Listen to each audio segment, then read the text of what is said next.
Oh, we back! Joel Teasdale, scouting report, let's go! If you didn't know, Joel hurt himself a few days ago. This one is hard to swallow, tough pill to swallow. 7-month torn ACL, basically all the next season is gone. It's hurting me inside, but we're still gonna go through and make the scouting report. Hopefully you enjoy. Okay, so I'm gonna talk a little bit about what this injury meant for him. So of course, all the hard work he did this summer training is pretty much gone. He's gonna have to restart from scratch once he's recovered, and it's a big injury. We've seen in the past some player never fully recover from those. I think recently Alex Galchenyuk had a similar injury, and after that he wasn't really skating the same. He was a little bit slower, less explosive. So I'm crossing my finger that this doesn't affect him that much, and he can be back to where he was before. And also all the mileage and experience he would have got in the AHL, this is lost. So yeah, it's a big injury, but hopefully he's still young. He can recover from that. If we take a look at his profile, so he was undrafted, signed by the Montreal Canadiens. Very good signing. If you follow me on Twitter, you probably already noticed, but I'm a big fan of Joel Teasdale, and I think a year ago most of the Twitter fans were posting their top 20 Habs prospect, and in most of the ranking he was not included, and I was a bit annoyed about that, because for me he should be in that top 20. So my goal for this video is for you, after watching this, you're gonna include him next time you put up a top 20 prospect. You're gonna show him a little bit more respect. Now if we take a look at his stats, he's someone that showed consistent progression. So the first year, 27 points, 47, 65, a point per game.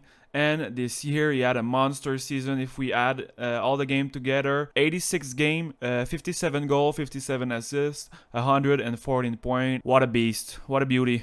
Let's start the fun stuff. Let's watch some clips. And in those videos, gonna be number 24. And those are the 20 games that he played in the playoffs. So this is gonna be the highlight from the playoff run. We're gonna first start with the thing I like the most about his game. Dun, dun, dun, dun, dun, dun, dun. Pressure pushing down on me, pressing down on you.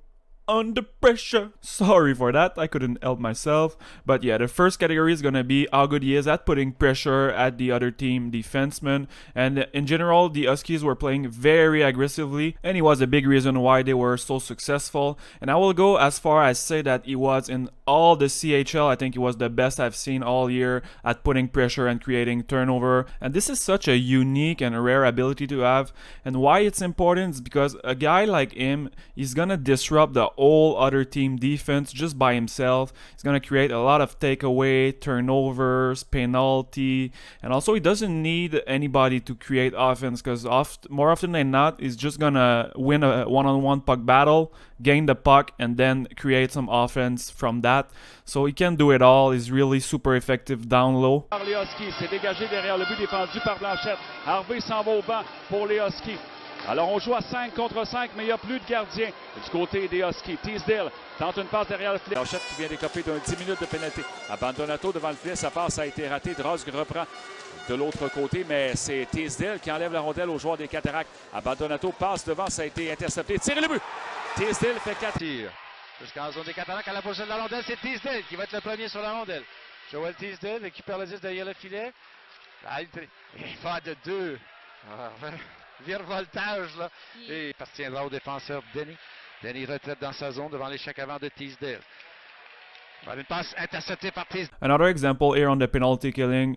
This goes to show how a pain in the ass he is for the other team, just pressuring them non-stop. And one thing that I want to point out that's pretty important is when you're evaluating someone, let's say we're looking at his skating ability. So I think Joel Teasdale skating is average, but he does a lot of extra stuff that makes him super effective. So he has an amazing motor. When we're saying motor, it's mainly intensity. He also has great cardio, great positioning. And if we compare him, let's say, to someone that's skating better than him, but if they're always at 75, 80% versus Joel Teasdale, that's always 100%, he's going to be more effective than them, even if they're slightly better skater than him. So when you're evaluating skating, you need to take a lot of stuff into consideration, positioning, cardio, etc. It's not just skating ability. Volé. On tente de conserver, là, il y a un 2 contre 1. Bibo et Teasdale qui s'amènent. Bibo avec le 10, un tir! De la Flower. Retraite tout près de son filet. Du côté droit vers Morin. Une passe soulevée, touchée au vol, bien de belle façon. Devant le filet, oh, quelle centrale! This was one of my favorite sequences in the playoff. He's just a shark smelling blood in the other zone, getting the puck in mid-air. He has great defensive instincts. Du centre, enverra par la rampe. Teasdale se lance à la poursuite de la rondelle à la gauche du gardien. Encaisse la mise en échec sur Kite, ça revient devant. Teasdale, la fête, le tir. Dévié, ça a frappé Hervé Pinard. Earlier in the video when I was saying that the Huskies were playing really aggressively, this is just a great example here. There's always someone in your face. The other team has no time to think. But to be effective, everyone on the ice need to be in sync. Everyone needs to be aggressive at the same time. So all in all, this is just a type of play that Joel Teasdale is built for. He's always gonna excel putting pressure like this. Another strong part of his game, it's his physicality. So we already have seen a few examples in the clips before. Winning puck battle one-on-one, he's really strong at that. He has strong leg. He's not scared to finish hits and go in dirty area in front of the net. He's really, really solid on his feet. Autre tir bloqué par le gardien. Et la pénalité des mises en jeu. Fait la ligne 2, Pinard reprend. Le met dans le coin à la droite du gardien. Teasdale va une bonne mise en échec. Lepage a perdu son gant. Il est devant le filet, Pinard! Et le but! Semble être capable de faire présentement. Power à nouveau, toujours en zone des Moussets. Quand tu joues contre Teasdale, tu dois te lever la tête. In this situation, a lot of players would not even finish the hit, and even though it's not a bone-crushing hit, it's still gonna make a big difference because now it's a 3-on-1. But this time around, Lafrenière did an amazing back check, but it's just to show that even small hits sometimes can make a difference. Another example here of how strong he can be on the penalty killing on the board. I think there's maybe the whole team, Victoriaville is on his back trying to get the puck back, but he's so strong on the board, and overall he did an amazing job on the penalty killing. He was always used, and they had 87% I think, which is really solid. One aspect of his game that I think maybe need improvement, I wouldn't say it's bad, it's just average for me, it's his shot. I think his release could be a little bit quicker, and also he could be a bit more accurate, but then again he still scored 57 goals this year, so maybe I'm off on this one, and his shot is fine, but I would like him to be able to beat goalie one-on-one more often like he did on the next clip, because you gotta keep in mind the goaler at the NHL or even NHL level are gonna be much better than in junior. Beautiful goal by Teasdale, and speaking of goal, we're gonna take a look at how he's usually scoring them. So you're gonna notice pretty quickly that most of his goals are scored in close. He's very effective in front of the net, and he also has really good habits, so he will often try to finish the play and drive the net. He's not someone that plays in the perimeter. He likes to drive the net, and he scored a ton of goals up close, and even on the power play it was his bread and butter, screening the goal in front of the net. He's hard to push around, and he has great timing just to screen the goalie at the right time. Du coin de la patinoire et utiliser St-Pierre, si on sait à quel point là, il est tellement efficace tout près du filet. Teasdale, 3 contre 1.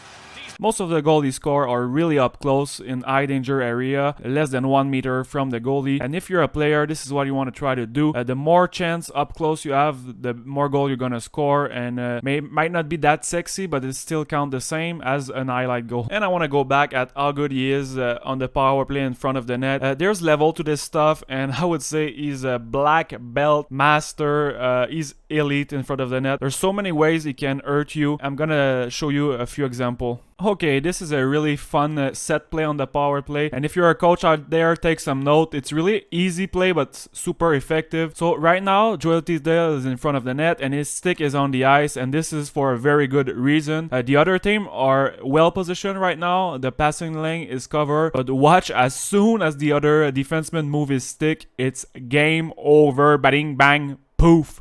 Amazing goal. And one more time, similar play. They abuse this play quite a bit on the power play. If it ain't broke, don't fix it. One more time, same play executed perfectly, but this time the goaler came in with a solid read, and maybe they did some video scouting before the game. La Dobson qui remet abandonne à toi à sa droite. Passe devant le filet, Pinard qui lance ses côtes! Un jeu qui s'est très bien. And when the other team start to notice this play, you can just switch it up. So here's a great example of Teasdale switching it up. Instead of going on his strong side, he's just gonna slide behind the defenseman, trying to surprise the goalie with a different look. And of course, you could also just simply screen the goalie for a shot. Dobson qui voulait transférer à Bibo, tire de Dobson dans la ligne bleue. And again, the last two clips, Teasdale in front of the net doing his thing. But this time, instead of passing him the puck, they're gonna go straight to the back door for an easy goal. I guess my point, this is how you get 31% on the power play. Great job by the Husky in general. And finally, we're gonna wrap this video by displaying some of his stick handling. So I think he has deceptively good hands. It's not super flashy, but it gets the job done. And he's often able to beat one or two guys and get to the net. As far as the player comparison, I know a lot of you like to have a comparison. So for me, it's funny because both of them won the MVP in the playoff. He reminds me a little bit of Ryan O'Reilly in terms of the play style, because both of those guys can be big factor even if they don't produce. They do so many good stuff all over the ice. They can play on the PK, power play, win battle, play defensively, be a shutdown line. So there's a lot that they bring to the table, and it's also a player that could play up and down the lineup. He could play on the top line with skills guys. He could play on a third or fourth line, on a shutdown line. He could do everything, and he's the type of player super easy to coach. He's gonna be a Swiss knife that you can use in all aspects of the game, and for that reason, I'm fairly confident he's gonna make it to the NHL. He's also super consistent. You know what you're gonna get from him every night, every shift. He doesn't take any night off, and during the playoff, he had a 16-point streak, basically producing every night. So this is a true warrior, a leader, and I have no doubt he's gonna have a letter on his jersey at the next level. And you know, guys, what's the best thing about that is we got this guy for absolutely free, no draft pick, no nothing. What a robbery by Marc Bergevin. One thing that I forgot to mention is that the Habs overall are pretty bad at net front presence. So we have Gallagher that's doing a super good job in front of the net, and we also had Shaw that was pretty good. But now that we've traded Shaw, I think we could really use someone like Teasdale in 2-3 years. Anyways, that's enough for this video. We're gonna wrap this up, and I just want to say a big thank you to everyone for all the positive feedback in the latest video, and we're getting really close to 1,000 subscribers, and I think this video took me more than 30 hours to make. So just a little like and subscribe, guys. It goes a long way. Thank you. Bye.